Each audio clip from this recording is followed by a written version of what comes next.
স্বতন্ত্রভাবে নির্বাচনে অংশ নেওয়ার পরিকল্পনার কথা জানালেন উপদেষ্টা আসিফ। চলতি সপ্তাহে দাম না কমলে পেঁয়াজের আমদানি অনুমোদন। অনশন ভেঙে আমজনতার তারিখকে আপিলের পরামর্শ দিলেন আইসি সচিবের। এতক্ষণ শুনছিলেন শিরোনাম, এখন শুনবেন বিস্তারিত।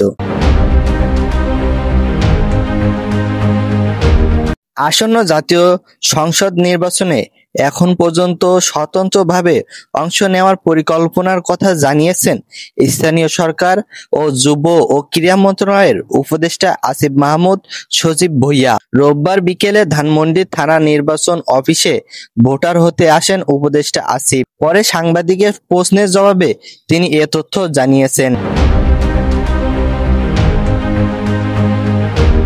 আগামী 4 থেকে 5 দিনের মধ্যে পেঁয়াজের দাম না কমলে আমদানির অনুমোদন দেওয়া হবে বলে জানিয়েছেন বাণিজ্য উপদেষ্টা শেখ বসির উদ্দিন। রবিবার দুপুরে সচিবালয়ের এক ব্রিফিংয়ে এ তথ্য জানিয়েছেন তিনি। উপদেষ্টা বলেছেন, আমদানির জন্য এরই মধ্যে 2800টি আবেদন জমা পড়েছে। আমদানির শুল্ক কমানো হবে না।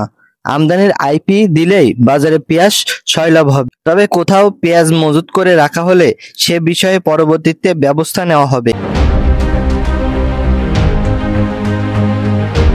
আমজনতা দলের তারেককে অনশন ভেঙে আপিল করার আহ্বান জানিয়েছেন নির্বাচন কমিশন আইসি সচিব আক্তার আহমেদ। রোববার আগারগাঁওয়ে সাংবাদিকদের সঙ্গে আলাপকালে সচিব এসব কথা বলেছেন। তিনি বলেছেন, কিছু শর্তের আওতায় নিবন্ধন না মঞ্জুর হয়েছে।